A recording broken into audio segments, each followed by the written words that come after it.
Today on Playmakers, for the second straight year, Kansas football, under the guidance of Lance Leipold, is bowl-bound. Women's basketball starts its season next week with a matchup against Northwestern State. The Jayhawks welcomed a new flock of recruits, headlined by five-star Samaya Nichols. Coming off its first race of the year in Cambridge, the Kansas rowing team is getting ready to host its annual Jayhawk Jamboree in Lawrence this weekend. I'm Tyler DiDomenico, and welcome back to Playmakers.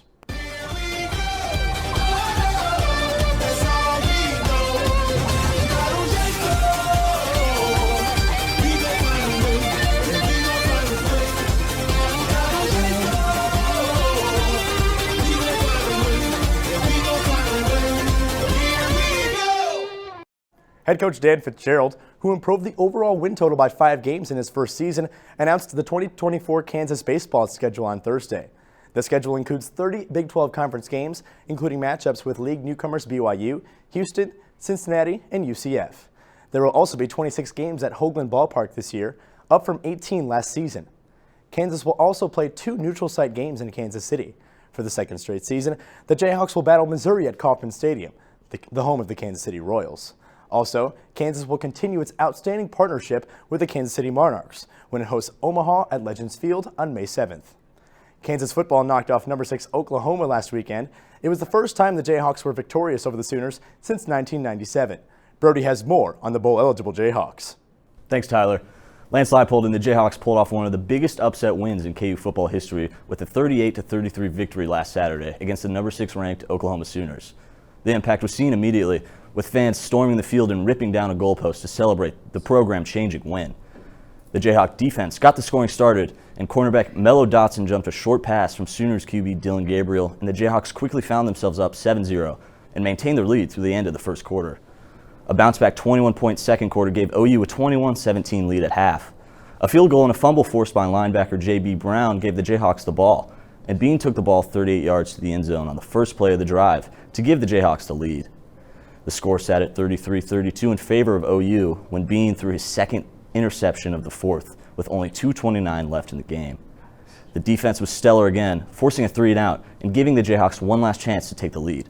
On 4th and 6, Bean found Lawrence Arnold for a 37-yard pickup that put the ball at the OU 9-yard line. Neal ran it in on the next play, and the Sooners had 47 seconds left to try and respond. Gabriel was able to get the OU to the Kansas 23, but with seconds remaining, his pass was knocked away in the end zone, giving Kansas its first win against Oklahoma since 1997 and clinching the 6th win of the season to become bowl eligible. And just the 3rd season under Lance Leipold, and Kansas is bowl eligible once again. It's only the 3rd time in program history that the Jayhawks would go bowling in back-to-back seasons. The Jayhawks will be on the road tomorrow to take on a tough Iowa State team, but after the OU win, Lawrence and the college football world are wondering, just how good can Kansas get under Leipold? We'll have to find out more as the season goes on, but I do know we have more KU sports to talk. What's up next, Tyler? Samaya Nichols headlines the new recruiting class for Brandon Schneider and Kansas women's basketball. Kara has more on what she brings to the table. Laying it at the Fog signified the start of the basketball season, and the women's team got a chance to give the fans a sneak peek of what's to come for this upcoming season throughout their scrimmage. The team heads into the season with confidence as 4 of their returning players are starters. But there's one specific new addition that helps boost their confidence. Number 12, Samaya Nichols! Nichols was on Slam's and 247's freshman to watch list this season, and head coach Brandon Schneider and teammate Yvette Mayberry believe she fits in well and can add a lot to the team with her skill set. She's a great new addition. She fit right in. With her skill set and versatility, she can play a lot of positions for us. The team has been able to welcome her to the Jayhawk family with open arms. Joining them has been great. They're very welcoming. It's like on the court we're competing, we're trying to get each other better, but then off the court, it's a loving team. With the help of the veteran lineup and the comfort of the team environment, Nichols will have a better chance of letting the game come to her. Just to know that she already has, 4 veterans there, I feel like it's helpful for her to be able to just, not try to force things. The leadership and camaraderie the starting lineup has for Nichols helps bring out the best play in her, which will contribute to the team's chemistry on the court and success in the season. I'm just happy that she's my teammate. And I feel like I can speak for my whole team whenever I say that. For Playmakers, I'm Kara Lyons. Kansas Rowing hosts its annual Jayhawk Jamboree on Saturday. Richie's here to get you up to speed on the action going down on the Kansas River.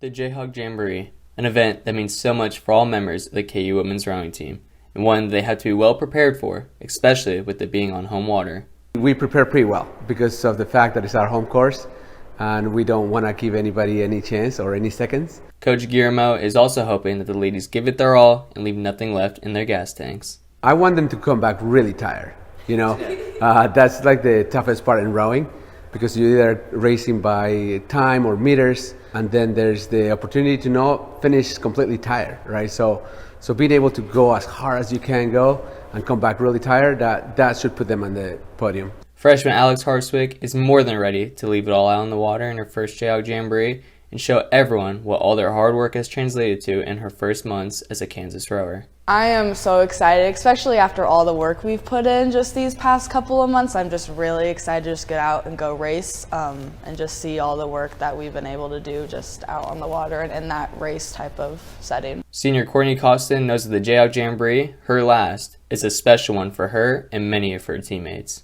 I think I definitely just want it to be a good one, like ending on a good note and knowing that a lot of the season we're traveling, and this one's kind of special because it gets to be at home. So many people's families are here, and it's a pretty big event, so it's fun. Be sure to come watch the Kansas rowing team compete in the 10th anniversary of the Jayhawk Jamboree tomorrow on the Kansas River. Races start at 9:30. For Playmakers, I'm Richie Obeid. KU men's basketball has wrapped up its exhibition games and will officially start its season on Monday when they take on the NC Central Eagles at the Fieldhouse. Lauren Ritchie has more on the players with the biggest impact off the bench so far. It is that time of the year again, and Kansas basketball is back. Despite being ranked #1 in the AP preseason poll, the Jayhawks have tallied 1 loss in their 2 exhibition games. A problem this Kansas team could face this year is the limited numbers in players coming off the bench. The Jayhawks currently have 10 scholarship players, but only 9 on the official roster as Zach Clemens plans to redshirt. Coach Bill Self says the 4 guaranteed starters are returning senior Kevin McCullough Jr., returning KJ Adams, 5th-year senior DeJuan Harris, and Michigan transfer Hunter Dickinson. He says the 5th spot is still up for grabs between freshman Elmarco Jackson and Towson transfer Nick Timberlake, each of which started in one of those 2 games. Self emphasizes that the starting 5 isn't what's the most important, but rather who ends the game. Freshman Jamari McDowell's presence on the court has been noticed by his teammates, who have praised his rapid improvement since signing with the team in August. McDowell comes into this year with a defensive mindset and wants to help contribute with Harris Jr. and Jackson up top, but has also mentioned his ability to shoot when needed. With many veterans in front of him, he is excited to learn and see how things are done at Kansas.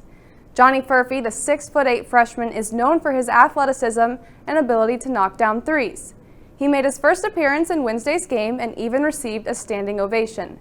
However, Furphy has been dealing with shin splints, so his minutes have been limited. Parker Brown, the 6th-year senior, has already seen several minutes off the bench, playing the 5 spot behind Dickinson. Brown is coming from Santa Clara, where he started all but 1 of the 66 games over the last 2 years and averaged over 7 points per game. With his experience and versatility, Self has high hopes for him as a player.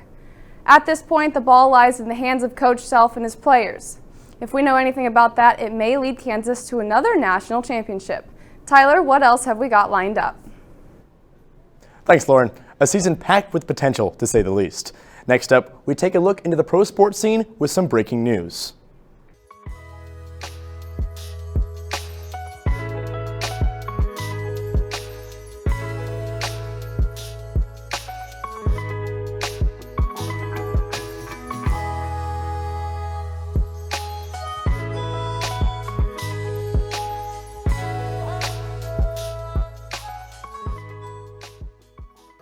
Legendary college basketball coach Bob Knight died Wednesday at 83 years old, his family announced. Knight is undoubtedly one of the best coaches in NCAA history, having won 902 games and 3 national titles. Knight was known for his fiery attitude on the sidelines. He became the youngest coach at a Division I school in 1965 when he was hired at Army at 24. But he made his mark in Indiana, including winning a school record 661 games and reaching the NCAA tournament 24 times in 29 seasons. Knight's first NCAA title came in 1976 when Indiana went undefeated, a feat no team has accomplished since. The Texas Rangers have won their first World Series title in franchise history. Game 5 was an absolute thriller until the Rangers' bats broke it open to clinch the title. Jaden has you covered on all things Fall Classic. That's right, Tyler. The Texas Rangers are the 2023 World Series champions. After splitting games 1 and 2 in Texas, the Rangers traveled to Phoenix for the next 3 games. Throughout the postseason, the D-backs showed substantial grit, which is attributed to their success against the higher-ranked teams. However, despite their success, they weren't able to stop Texas. The offense for the Rangers was unstoppable. Adolis Garcia's injury caused concern. However, the rest of the lineup rose to the challenge and won Game 3 out of 4 to go 3 games to 1. With the Diamondbacks at a disadvantage once again, fans were praying for a similar magic that led the 2001 team to come back versus the Yankees. This time, however, it was all Texas. Game 5 was quiet through the first 8 innings, but the Rangers' bats came alive in the 9th and tallied 4 runs to put the game out of reach.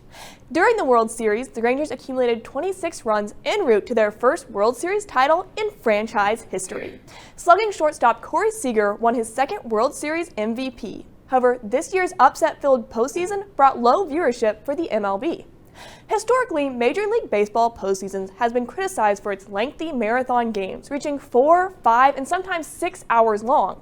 This year broke that trend, with the average 9-inning game finishing right under 3 hours.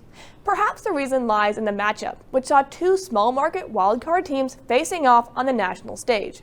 While both teams many talented players, they aren't the high-profile superstars seen on the coastal teams.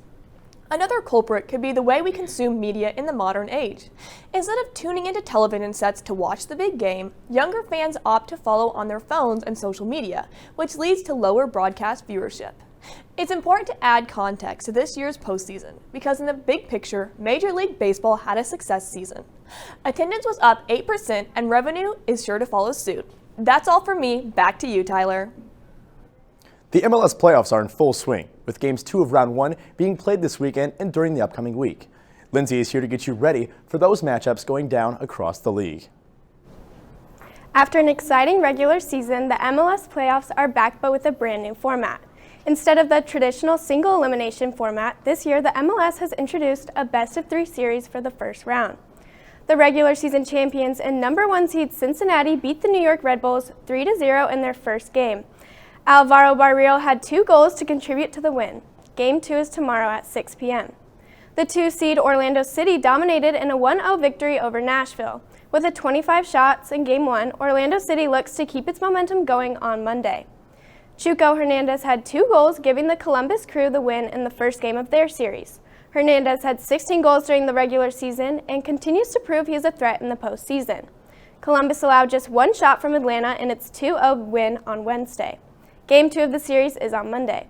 The 4 seed Philadelphia Union held off the New England Revolution in Game 1 with a 3-1 victory. New England held possession for a majority of the 90 minutes but couldn't capitalize on chances in the final third. The Revolution will look to tie the series on Tuesday at home.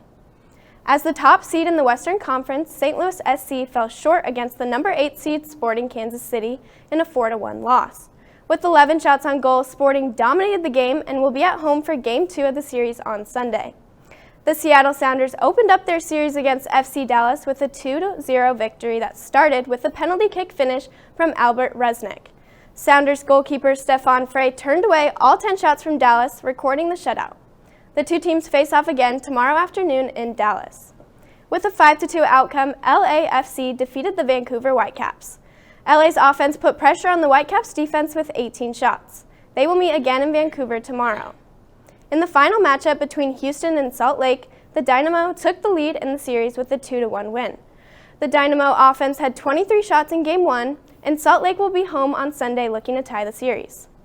The MLS playoffs are just heating up, but what also was heating up were the NFL trade rumors, with new faces and new places. Tyler, back to you. Thanks, Lindsay. Great stuff.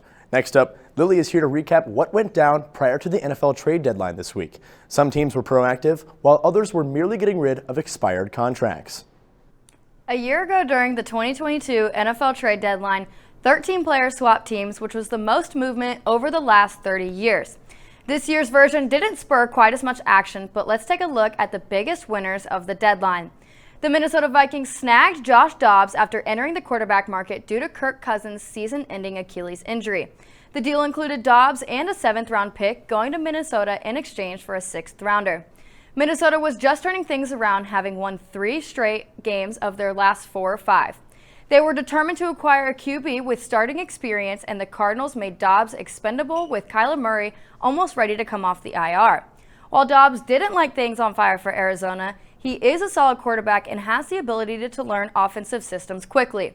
Some other notable trades include the Chicago Bears landing Montez Sweat from the Commanders, and the 49ers acquiring Chase Young for a 3rd-round pick. Don't sweat, because it looks like the only thing the Commanders will be chasing for now is Caleb Williams.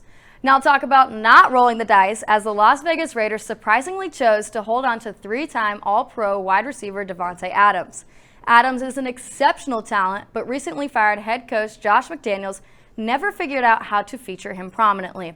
Adams was left highly frustrated before the deadline due to only tallying 10 catches in his last 3 games.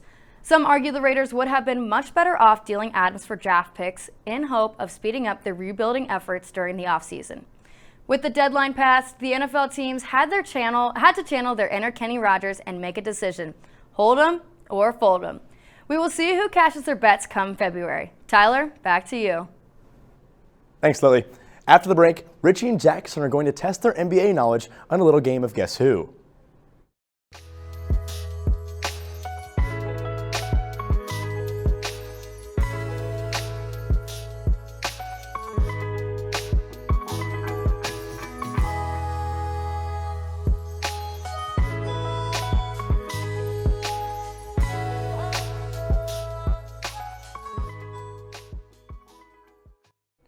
Welcome back to Playmakers. Next up, we have a new game to introduce to the show as we take our own spin on a classic game, Guess Who. Richie and Jackson are going to trade questions to narrow down our unique board of NBA faces. Some names will definitely surprise you. Take it away, gentlemen. Welcome back to Roundtable with Reed, and yes, as Tyler said, it looks a little bit different. We're playing the childhood favorite game, Guess Who. He explained how it works. My player is right next to me for Richie to guess, and Richie's player for me to guess is right next to him. So let's get it started. Richie, we're going to do a little makeshift rock, paper, scissors for who gets first question. On shoot, yep. Rock, paper, scissors, shoot. I said 1, 2, 3. All right. All right, let's do it. Listen, did your player Tell me to listen. in college play for a Power 5 school?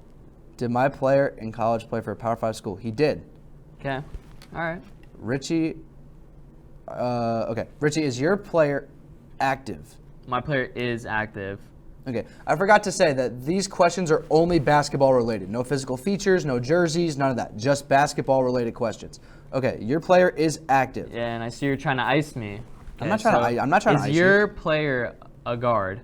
My player is not a guard. Is not a guard. Not a guard. Ooh, that's big. Okay. Richie, is your player a guard? My player is also not a guard. So you have an active, not a guard? That is correct. And okay.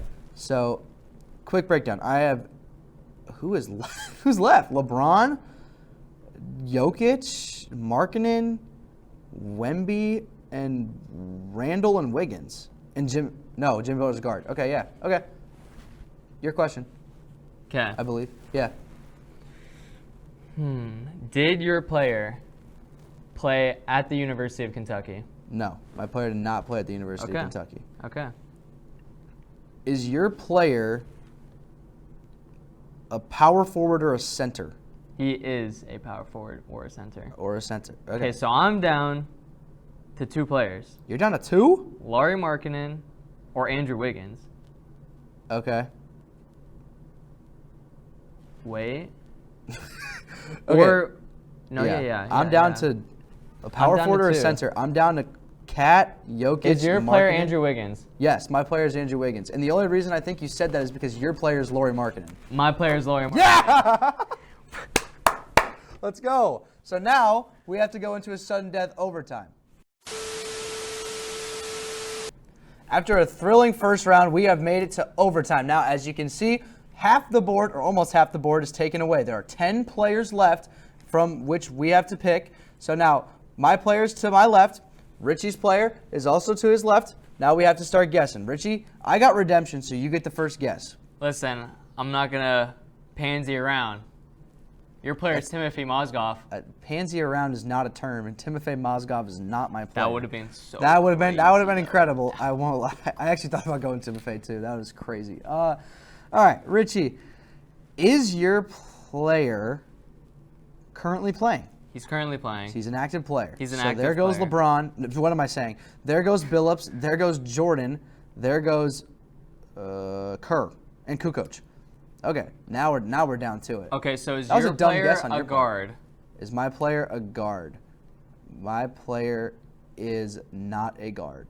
He is not a guard. Not a guard. So Michael Jordan's gone, Chauncey Billups is gone, Devin Booker and Steve Kerr and John Wall. Man, I think I'm on to you. Okay. He's an active. Okay. He's an active player. That's all you. He's an active player, but it cuts down a lot of it. So I'm down to LeBron, Jokic, Markkanen technically, Booker, and Wall. Is your player a guard? My player is not a guard. Okay, cool. So Wall and Booker are gone. Is your player Lauri Markkanen? My player is Lauri Markkanen. Now, do I have redemption again, right? No, I don't Sudden ever. death, No, baby, you sudden called death. Oh, he wins. That's right. Sudden death. So Congratulations. it's whatever. I'm here for a good time, not a long time. I had a great time. But what should be a great time is the NBA in-season tournament that starts tonight. Tyler, tell us a little bit more. Thanks, Jackson. Staying on the topic of the NBA, the implementation of a new in-season tournament has had some mixed reviews. Luke and Carson are here to settle that debate. Thanks, Tyler. That's right. The NBA in-season tournament begins tonight, and Luke and I are here to debate if it's good or bad. I believe that the NBA in-season tournament is not a good thing. The reason that I think this is because, honestly, who asked for this? Luke, can you explain to me why you think it's a good thing?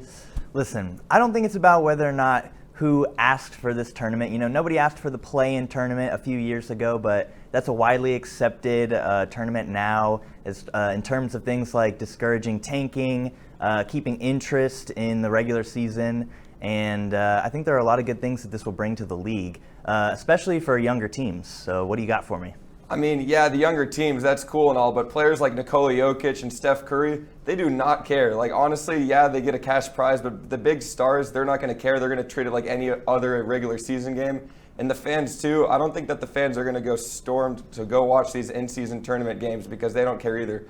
Everyone cares about the Larry O'Brien trophy, and that's not until June. And this is where I disagree strongly with you. You see, I agree that some of these players may not care about this tournament, but I think that's actually going to open up the interest to the fans even more when you have teams that are so focused on even making the playoffs. They're not really worried about getting a ring. This may be an opportunity for them and their teams to see where they're looking at going into playoffs, what adjustments they need to make going into it, and I think it's going to be an interesting competition for these lower ranking teams, and I think that opens it up to their fan bases where teams like the Pacers, maybe their fans don't get to see them in the playoffs, they might get to see them perform more in this tournament. All right, well, Luke, I'm going to be honest with you. I could care less about watching the Pacers or the Magic or the Rockets. I really don't care. I want to watch teams like the Bucks, the Warriors, the Nuggets. I want to watch the superstar teams. And they're, like I said, those players really don't care, and that's why I think that it's a bad thing. And Adam Silver in the NBA, I like what Adam Silver's been doing, but this is just him asking for more money, if I'm being honest. I definitely think that he's trying to bring more money into the league. I think building on to these younger teams, they have lower paying contracts, and this incentivizes them to play harder in this competition.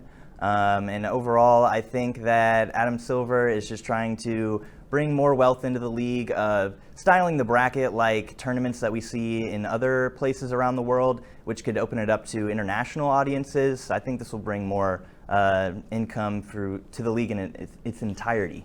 All right, Luke. Well, the in-season tournament begins tonight. I might watch, I might not watch. We'll have to see. But Tyler, we're going to bring it back to you. Thanks, guys. That was awesome. Next up, Jack is back with a new edition of his NFL film breakdown featuring Commanders quarterback Sam Howell. Take it away, Jack. Thanks, Tyler.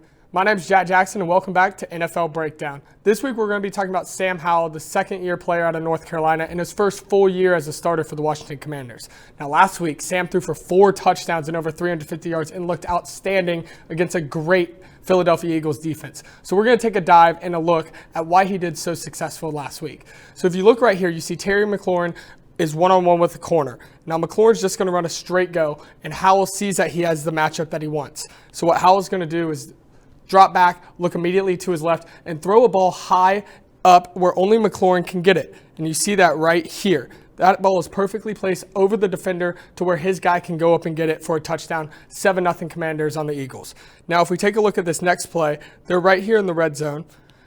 They're right here in the red zone. Now we got these two guys, Logan Thomas and Jahan Dotson, stacked up against each other. That's Thomas, that's Dotson. And so what you're going to see is this safety is going to run with Thomas as he runs a deep over. Now Dotson's going to come out running out and up, and this linebacker right here, key guy, is going to think that the safety has help over the top. But due to Thomas running that deep over, the safety goes with him. No one's over the top. That leaves Jahan Dotson wide open for a touchdown right there. And that's just a great throw by Howell. And now they're inside the 10-yard line on this next play. And you're going to have McLaurin up top, what looks to be one-on-one with the cornerback. But this safety right here is going to come over and help on the double team. Now, what that does is it leaves this middle of the field wide open. And so Sam Howell's going to see the double team right off the bat. He's going to shift his eyes over to his tight end, Logan Thomas, who's going to run a slant over the middle into that empty area I was talking about earlier. Now, the one thing that Sam Howell does a great job of here, he sees it, but look at this. Logan Thomas is draped. He's covered. The guy's all on him. But Sam Howell throws a perfect ball outside to where only his guy can get it, and it's another touchdown for the Commanders. Sam Howell looked really promising last week, and I hope that he can keep building on what he showed us last week and keep doing that for the next couple of weeks. Tyler, back to you. Thanks, Jack. That was great. That's all for this week's edition of Playmakers. Make sure to follow us on our socials at PlaymakersKU to find all of our content on the sports world as we see it. And remember, it's not about the game you played, but the plays you made. Rock chalk, and see you next time.